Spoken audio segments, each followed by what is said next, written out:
Let me ask you something. How many times have you told yourself you'd start tomorrow? Or maybe you've made a plan, a big, ambitious plan, only to find yourself stuck, not moving forward, feeling like the weight of everything is just too much. I've been there, and let me tell you, it's not a great place to be. It feels frustrating, like you're trapped in your own mind, knowing what needs to be done, but unable to push yourself to do it. Let me share something I've learned the hard way. Action is the only cure for that feeling, not motivation, not waiting for the right moment, just action, small, imperfect, consistent action. And the truth? It's not easy. If it were, we'd all be crushing every goal we've ever set. But here's the good news. It's absolutely possible. You don't need to be superhuman or have endless willpower. What you need is a mindset shift, a way of thinking that makes action a natural part of who you are. I used to struggle with this. I would get fired up, make lists, map out my dreams, and then nothing. I'd get overwhelmed or distracted, and the momentum would vanish. I felt stuck, like I was letting myself down over and over again. It wasn't until I started studying Stoic philosophy that things began to change. The Stoics didn't believe in waiting for inspiration or letting emotions dictate their actions. They believed in showing up, day after day, no matter how they felt. That idea clicked for me in a way nothing else ever had. I started small, one habit, one task, one promise to myself that I was determined to keep, no matter how tired, unmotivated or busy I felt. And you know what? It worked. Slowly but surely, I built momentum. Every day I took action, I proved to myself that I could. The doubts didn't disappear overnight, but they lost their grip on me. I stopped overthinking and started doing. Now, I want to share what I've learned with you, because I know what it's like to feel stuck, and I know how powerful it feels to finally break free from that cycle. It's not about being perfect. It's not about doing everything at once. It's about showing up, even when it's hard, and finding a way to push through the resistance that holds you back. If you're ready to stop waiting for the perfect moment, stop overthinking, and start taking control of your days, this is the moment to begin. Let's focus on the small steps, the consistent wins, and the mindset shifts that will help you build the life you've been wanting. Trust me, you're capable of far more than you think, and I'm here to show you how to make that happen. Let's get started. When it comes to achieving anything meaningful, there's one truth we can't avoid. What we do daily defines who we become. It's not the grand gestures or the occasional bursts of inspiration that shape our lives. It's the small steady actions we take, even when no one's watching.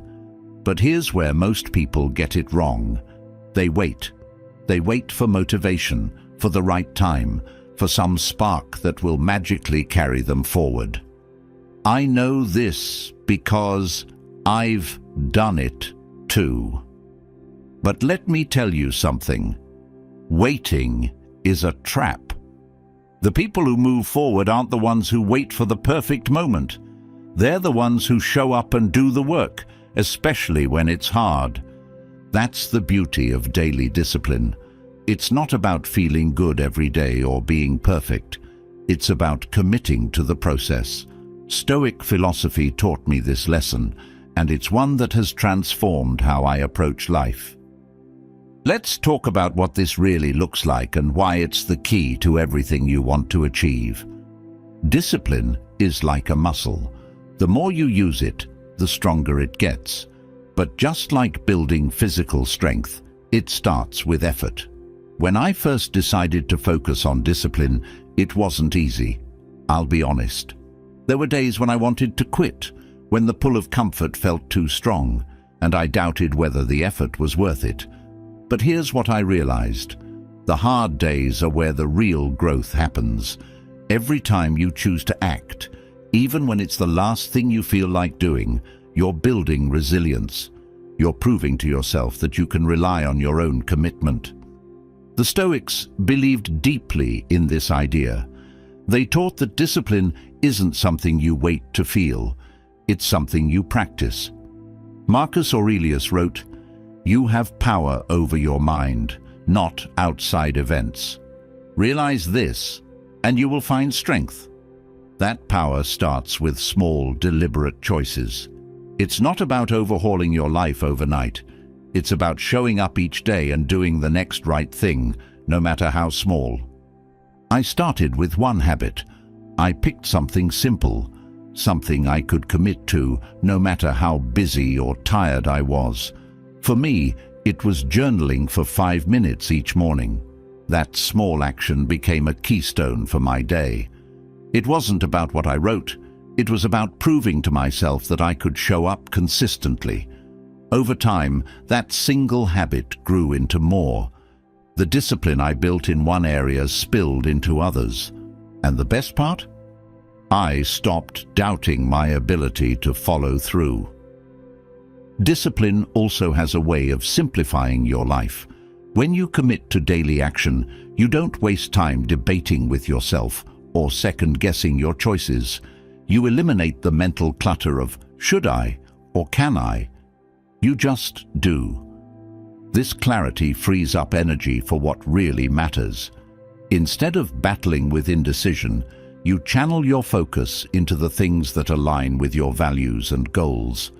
And trust me, that shift is incredibly freeing.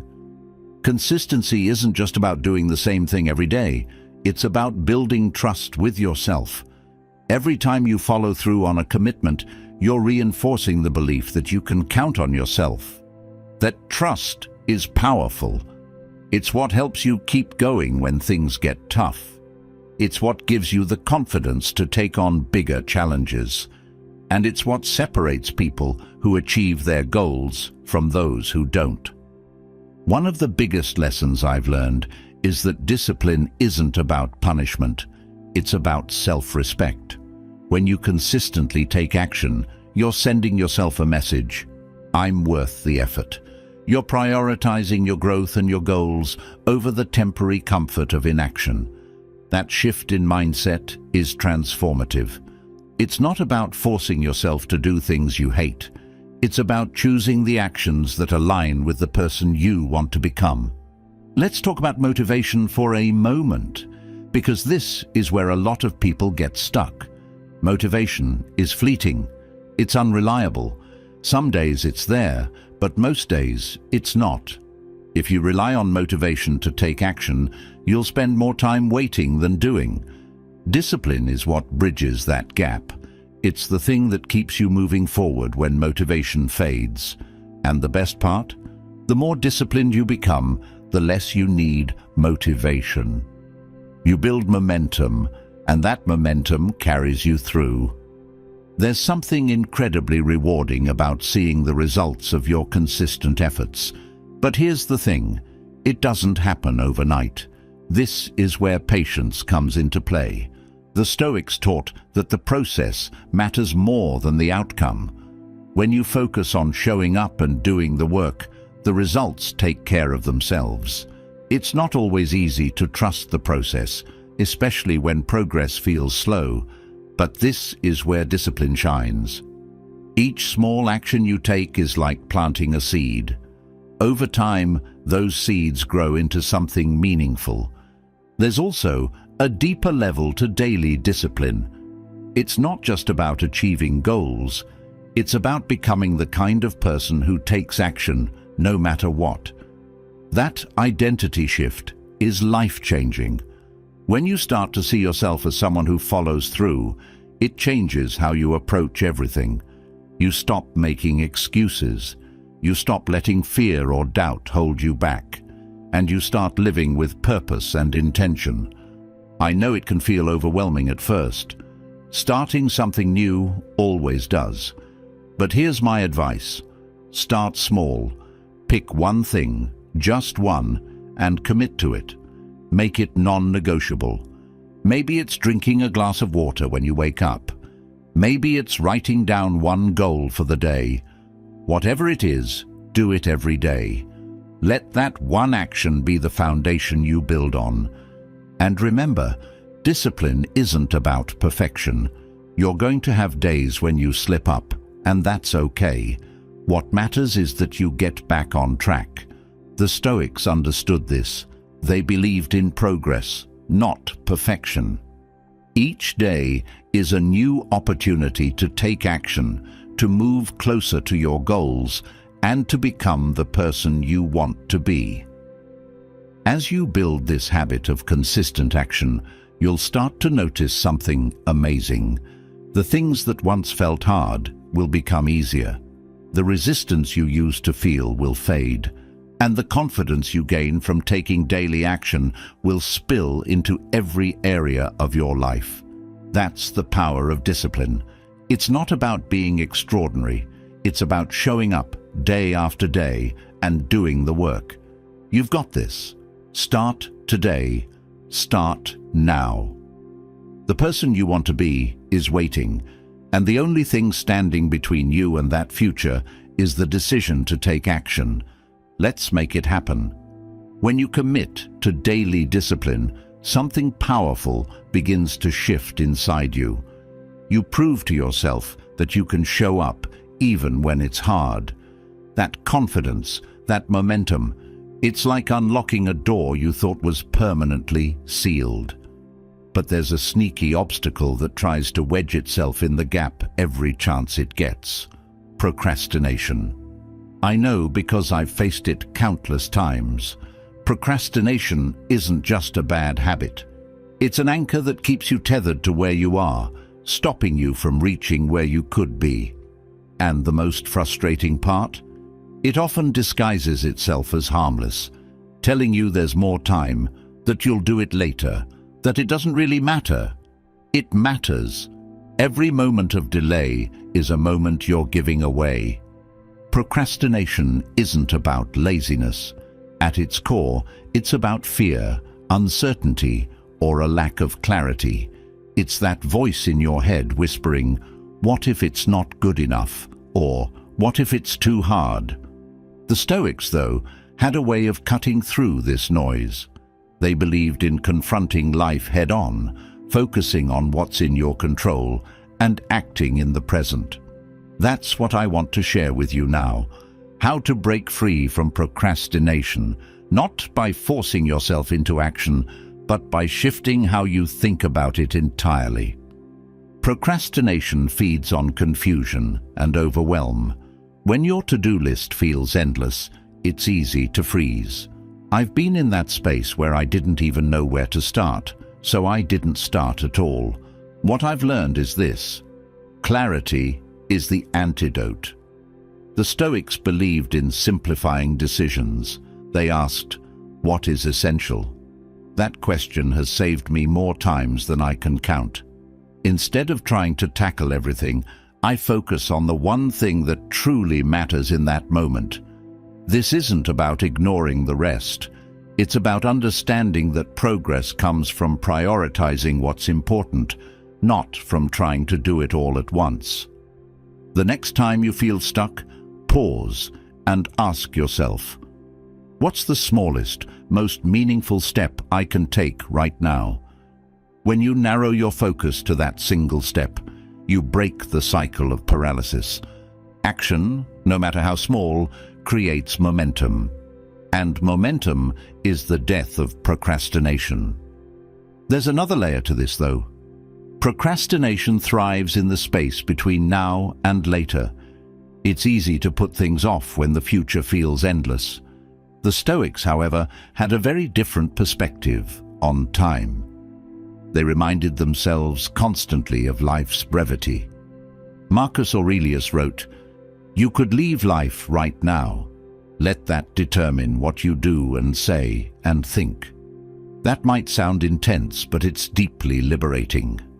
When you see time as finite, you stop wasting it.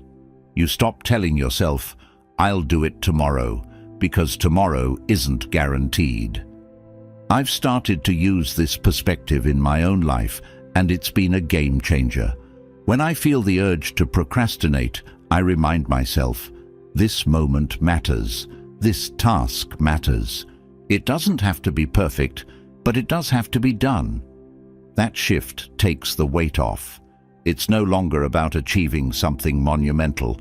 It's about honoring the time I have by making the most of it.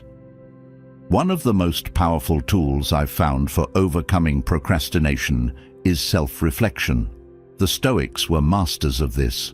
They believed in examining their thoughts and actions, asking tough questions, and holding themselves accountable. I've started ending my days with a simple practice, writing down what I did and didn't do, and why. It's not about judgment, it's about understanding. When I notice patterns like avoiding certain tasks or feeling overwhelmed in certain situations, I can address them. Reflection helps me see procrastination for what it really is, a barrier I have the power to break. There's also the role of discomfort. Let's be honest.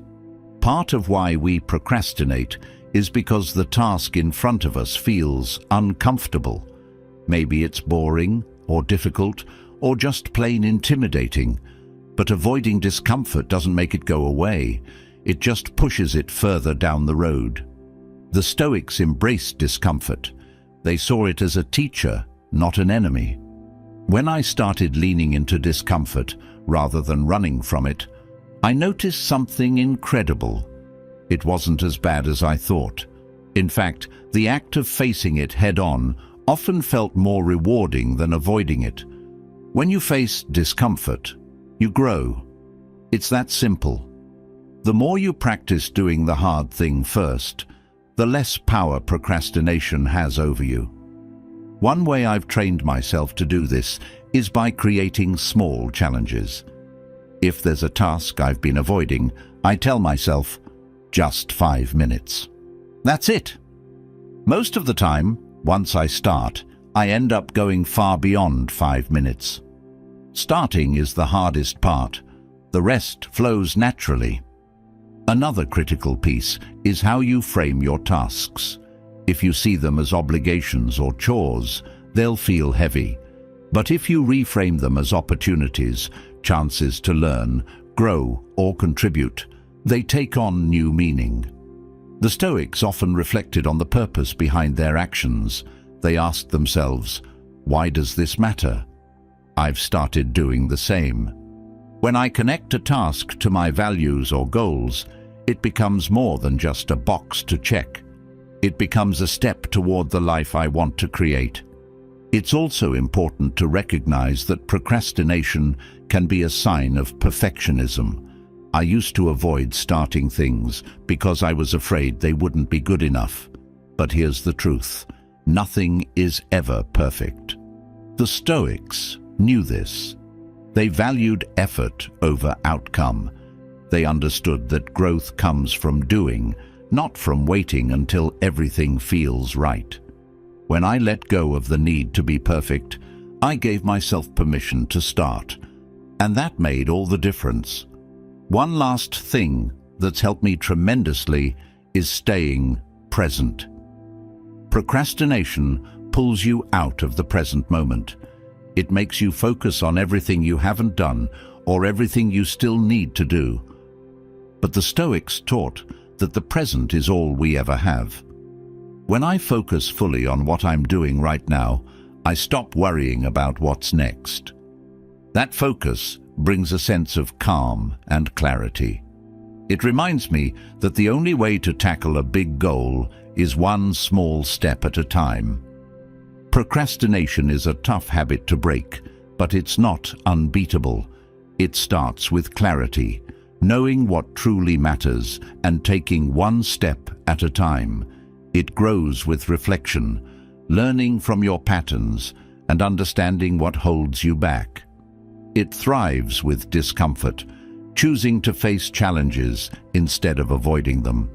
And it's solidified by presence, focusing on the moment at hand and trusting the process. The more you practice these principles, the less power procrastination will have over you. And the best part? you'll discover that the act of taking action feels far better than the weight of putting it off. Let's keep moving forward. You've got this.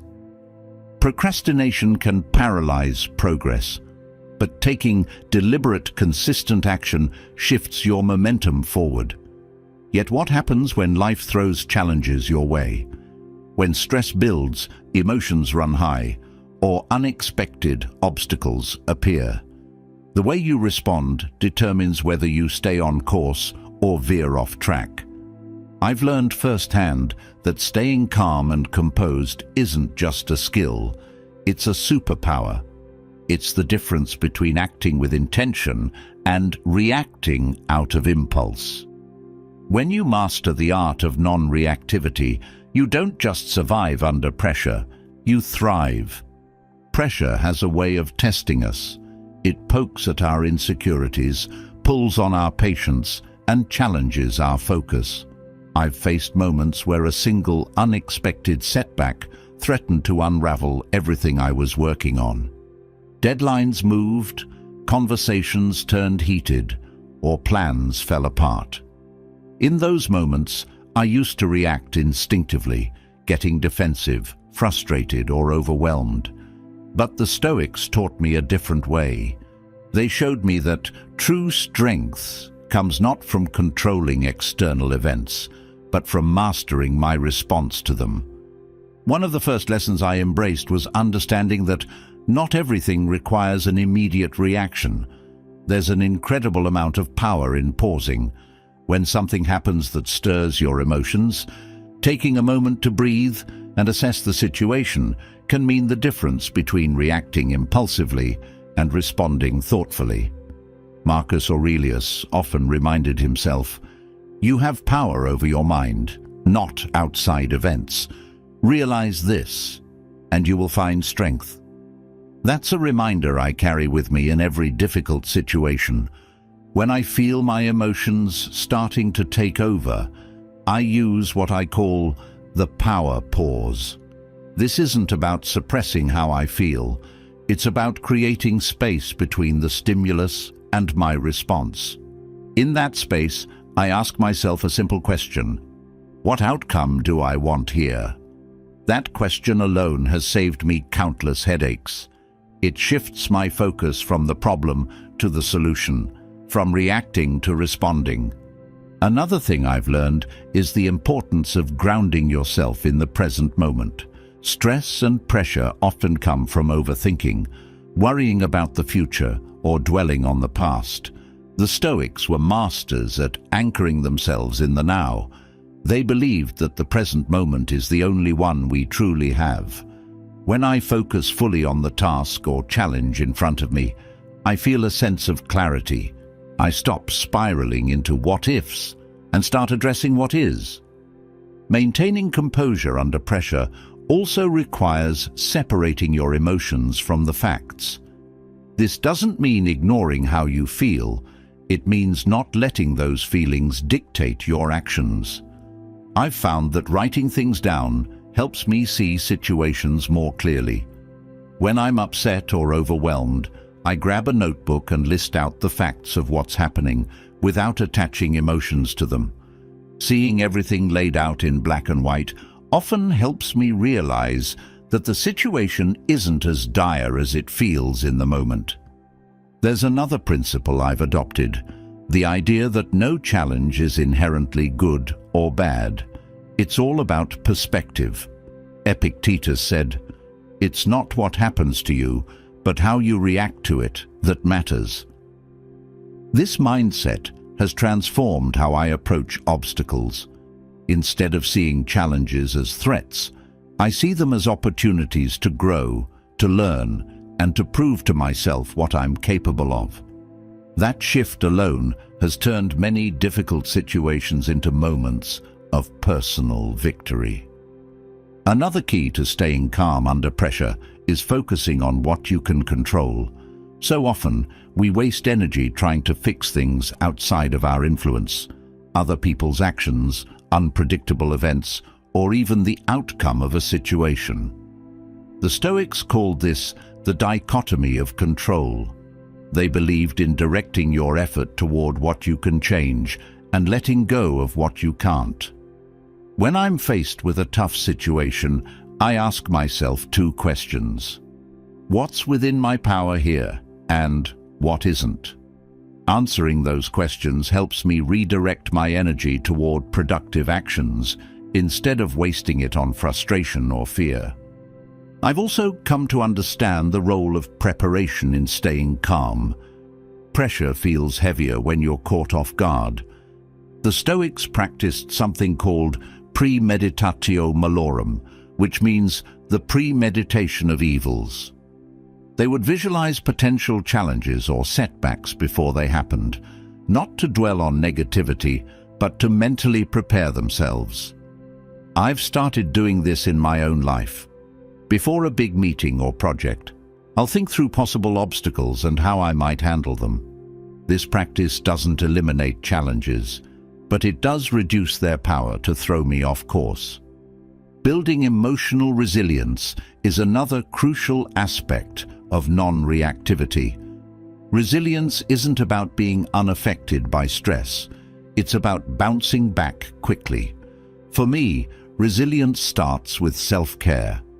When I'm rested, nourished, and centered, I can handle pressure far better than when I'm running on empty. I've learned to prioritize the basics: enough sleep, regular exercise, and moments of stillness throughout the day. These small practices create a foundation of strength that carries me through tough times. Non-reactivity also requires developing patience, not just with others, but with yourself. I used to be my own harshest critic, beating myself up for mistakes or getting frustrated when things didn't go as planned. But patience with yourself is just as important as patience with the process. The Stoics believed in progress, not perfection. When I remind myself that growth takes time and that setbacks are part of the journey, I approach challenges with a calmer, more balanced mindset. One of the most valuable tools I've discovered is intentional breathing. It might sound simple, but in moments of high stress, your breath can be your anchor. When I feel tension building, I pause and take a few slow, deep breaths. This isn't just about calming your body, it's about signaling to your mind that you're in control. Even just a few moments of focused breathing can shift your state of mind, helping you think more clearly and respond more effectively. I've found that surrounding yourself with the right people can make a huge difference. Pressure is easier to manage when you have a support system that encourages calm and thoughtful decision-making. I've learned to seek out people who model the kind of composure I strive for, those who stay steady under stress and approach challenges with wisdom. Their influence has helped me strengthen my own ability to stay centered. Mastering non-reactivity is a journey, not a destination. It takes practice, self-awareness, and a willingness to learn from each experience. But the rewards are worth it. When you stay calm and focused under pressure, you not only make better decisions, you also protect your energy, maintain your progress, and build a sense of inner peace that no external challenge can shake. Let's keep this momentum going. You're already proving that you have what it takes to handle anything life throws your way. Staying calm and composed under pressure is a powerful skill, but life isn't just about maintaining control. It's about moving forward, especially when things don't go as planned. We've all faced moments where it feels like everything we worked for has slipped through our fingers. Failure can feel like a punch to the gut, a stark reminder of where we fell short. I've been there, staring at the wreckage of my efforts, wondering what went wrong. But here's something I've learned. Failure isn't the end of the story. In fact, it's the beginning of growth, if you're willing to see it that way. Failure hurts. Let's not sugarcoat it. But the pain of failure has a purpose. It wakes you up, shakes you out of complacency, and forces you to confront what you might have overlooked. The Stoics didn't see failure as something to avoid. They saw it as one of life's greatest teachers. Marcus Aurelius wrote, "What stands in the way becomes the way." That phrase changed how I view setbacks. Instead of seeing them as roadblocks, I started seeing them as stepping stones, opportunities to learn, adapt, and grow stronger. One of the first things I had to understand was that failure is not a reflection of my worth. This was a hard lesson for me because for years I tied my self-esteem to my successes. When I failed, I felt like I was a failure. But the Stoics taught me to separate the two. You are not your mistakes. A failed attempt doesn't define who you are. It defines what didn't work. That shift in perspective allowed me to approach setbacks with curiosity instead of shame. When I face a setback now, the first thing I do is reflect. What happened? What decisions or actions led to this outcome? I try to look at the situation objectively without letting my emotions cloud my judgment. The Stoics believed in the power of self-examination. They understood that failure is a mirror, showing you where you need to grow. I've started treating every failure as feedback, a signal pointing me toward a better path. Taking responsibility for failures is another key lesson. It's tempting to blame circumstances or other people, but doing that robs you of the chance to learn. The Stoics emphasized the importance of focusing on what's within your control. I've learned to ask myself, what could I have done differently? Taking ownership of my role in a setback doesn't feel like a burden anymore. It feels empowering. It reminds me that I have the ability to change, to do better next time. There's also value in embracing the discomfort that comes with failure. It's human nature to want to avoid pain, but growth often hides in the places we least want to go. When I stopped running from the sting of failure and started sitting with it, I found clarity. That clarity revealed patterns I hadn't noticed before, like procrastinating on the most critical parts of a project or neglecting to ask for help when I needed it. Facing discomfort head-on allowed me to address those patterns and break them. Resilience plays a huge role in turning failure into growth. Resilience isn't about pretending everything's fine or forcing positivity. It's about getting back up after you've been knocked down. The Stoics often spoke about the idea of enduring hardships with grace. They didn't believe in being unfeeling robots. They believed in processing emotions and then moving forward. I've started adopting this approach.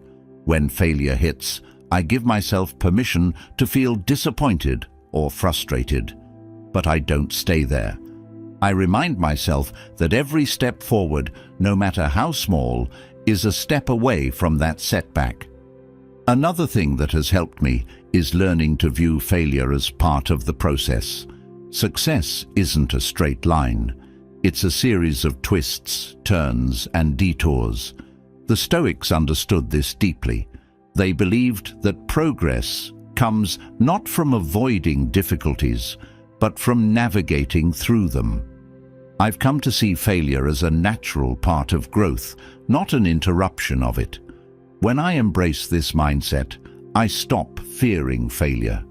Instead, I see it as a necessary part of achieving anything worthwhile.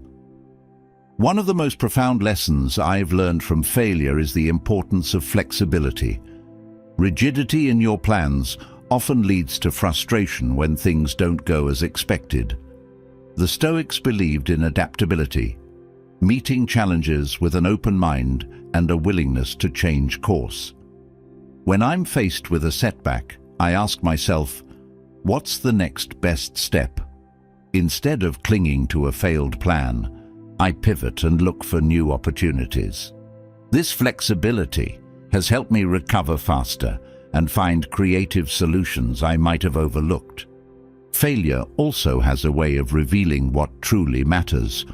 When a project doesn't succeed or a goal remains out of reach, it forces you to ask, why was this important to me? Sometimes the answer reaffirms your commitment. Other times, it helps you realize that your priorities need adjusting. The Stoics encouraged living in alignment with your values. They believed that setbacks often act as a reset button, giving you the chance to refocus on what truly matters. I've experienced this firsthand, and it's been one of the most rewarding aspects of embracing failure. Another crucial lesson is that failure builds empathy. When you've experienced setbacks, you develop a deeper understanding of others who are struggling. This connection fosters humility and compassion, qualities the Stoics value deeply. I've found that my own failures have made me a better friend, mentor, and collaborator. They've taught me to offer support instead of judgment, and to encourage others to see their setbacks as stepping stones, not stumbling blocks. Failure has taught me patience. Progress takes time, and setbacks often stretch that timeline. The Stoics believed in trusting the process, even when the outcomes weren't immediate. I've learned to appreciate the journey, even when it's messy or slower than I'd like. Patience isn't about passively waiting. It's about actively working toward your goals while accepting that growth doesn't happen overnight. Transforming failure into growth isn't about pretending failure doesn't hurt. It's about using that hurt to fuel your progress. It's about shifting your perspective, taking responsibility, and embracing the lessons hidden within every setback. When you adopt this mindset, failure stops being something to fear. It becomes something to embrace, a stepping stone on the path to becoming your strongest, most capable self. Let's keep going, because there's so much more to learn from every step, even the ones that feel like missteps. Failure, when embraced, is a powerful teacher. It shows you where your approach needs adjustment, where your focus might have drifted, and where resilience becomes your greatest ally. But the question remains, where do you go next? What's the vision that will pull you forward, especially when the path feels uncertain? This is where clarity becomes essential. Not just clarity about what you want to achieve, but clarity about who you want to become. For me, that shift was transformative. When I stopped chasing vague goals and started focusing on the kind of person I wanted to be, everything changed. Envisioning your ideal self isn't just about dreaming of a better future. It's about creating a guide, a North Star that keeps you aligned with what truly matters. The Stoics were masters of this practice. They believed that if you could clearly see the virtues and actions that defined your best self, you could use that vision to guide your daily decisions. Marcus Aurelius often wrote about the person he aspired to be: calm, rational, virtuous, and he used that image to hold himself accountable. I've found this practice to be one of the most powerful tools for staying focused and intentional. The first step is getting clear on what your ideal self looks like. This isn't about perfection. It's about identifying the traits and behaviors that align with your deepest values. For me, it started with a simple question: who do I admire and why? I thought about people whose character inspired me, individuals who were disciplined, kind, courageous, and patient. Then I asked myself, what would it look like if I embodied those traits? This exercise wasn't about comparing myself to others. It was about understanding the kind of person I wanted to become. Once you have that vision, it's about breaking it down into daily actions. The Stoics believed in focusing on what's within your control. You can't always control outcomes, but you can control how you show up each day. If my ideal self is someone who acts with patience, that means practicing patience in small, everyday interactions, waiting in line, handling a frustrating email, or listening to someone without interrupting. It's not about grand gestures, it's about consistency. Another key is connecting your vision to your goals. Goals without purpose often feel hollow, but when your goals align with the person you want to become, they take on a deeper meaning. I've experienced this shift myself. For years, I chased goals that looked good on paper, but didn't resonate with who I was. It wasn't until I aligned my goals with my values, integrity, growth, and contribution that I felt truly motivated. Now, every step I take toward those goals feels like an act of becoming, not just achieving. The Stoics also believed in the power of visualization. This isn't the fluffy, wishful thinking you might hear about in pop psychology. It's about mentally rehearsing the actions and decisions that align with your best self. I've started doing this each morning. I take a few minutes to picture my day and how I want to show up. How will I respond to challenges? How will I prioritize what matters? This practice helps me stay grounded and intentional, especially when distractions arise. Visualization isn't just about what you want to do, it's about how you want to feel. The Stoics emphasized equanimity, a state of calm and balance, even in the face of difficulty. When I visualize my ideal self, I focus on embodying that calm. It's not about avoiding stress, but about meeting it with composure. This mental preparation has made a huge difference in how I approach my day. It's like rehearsing for a performance. You're not perfect, but you're ready. Another powerful practice is reflecting on your progress. The Stoics were big on self-examination. They believed that looking back at your actions was essential for growth. I've adopted a habit of journaling at the end of each day, asking myself, did I act in alignment with my ideal self today? This isn't about being harsh or critical, it's about being honest. If I fell short, I explore why. If I succeeded, I acknowledge it. This practice keeps me accountable and helps me make small adjustments over time. One thing I've learned is that visualizing your ideal self requires humility. It's not about creating an image of perfection. It's about striving for progress. The Stoics believed that no one is ever finished growing. Even Marcus Aurelius, one of the most revered philosophers, wrote about his struggles and failures. I find comfort in that. Knowing that growth is a lifelong process takes the pressure off and allows me to focus on doing my best each day. Another important aspect is staying adaptable. Life doesn't always go according to plan, and your vision of your ideal self might evolve over time. The Stoics understood this deeply. They believed in adjusting to circumstances without losing sight of your core values. I've had to do this myself. There have been times when my goals shifted or unexpected challenges arose, but my commitment to being patient, disciplined, and resilient stayed constant. That's the beauty of focusing on who you want to be. It's flexible enough to adapt to any situation. One of the most rewarding parts of this practice is the sense of alignment it creates. When your actions reflect your values, you feel a deep sense of purpose. That purpose fuels consistency, even when things get tough. I found that when I act in alignment with my ideal self, it's easier to stay disciplined. I don't need external motivation because my actions are tied to something meaningful. This practice also builds self-trust. Every time you act in alignment with your ideal self, you're proving to yourself that you're capable of living your values.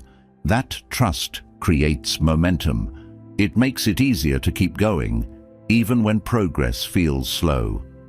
For me, this has been one of the most transformative aspects of visualizing my ideal self.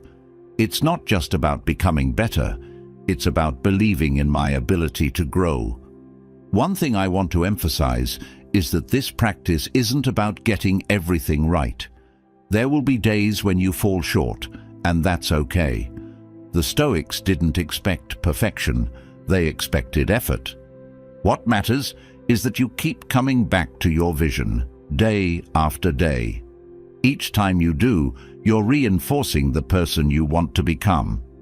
Visualizing your ideal self is one of the most empowering things you can do. It gives you clarity, purpose, and direction. It aligns your actions with your values and helps you stay consistent, even when the road gets hard. Most importantly, it reminds you that growth is always within your reach. You're not just working toward a goal, you're becoming the person who achieves it. Let's keep building that vision together. You've got everything you need to take the next step. Taking action day after day isn't about being perfect or waiting for the stars to align. It's about showing up, embracing discomfort, and committing to your growth, one small step at a time. We've talked about discipline, procrastination, staying calm under pressure, transforming failure, and visualizing your ideal self. These aren't just abstract ideas. They're practical tools you can use every single day to build the life you want and become the person you're meant to be. What's powerful about Stoicism is how it reminds us that everything we need is already within us. You don't need perfect conditions, endless motivation, or even someone cheering you on. You need clarity, consistency, and the courage to act. Each day is an opportunity to choose progress over perfection, effort over excuses, and purpose over fear. That's where real transformation happens, not in grand gestures, but in the quiet, consistent choices you make. Now it's your turn. I want to hear from you. Which of these lessons resonated with you the most? Maybe it was learning to reframe failure, or perhaps it was the idea of visualizing your ideal self to align your actions with your goals. Whatever it is, leave a comment and share your thoughts. I read every single one, and I can't wait to hear your perspective. If you found value in this, don't stop here. There's so much more we can explore together. Subscribe to the channel so you never miss a chance to grow, learn, and take action. Let's keep building a community of people who are committed to showing up every day and living with purpose. You've already taken the first step by being here. Now, let's keep moving forward together. You've got this.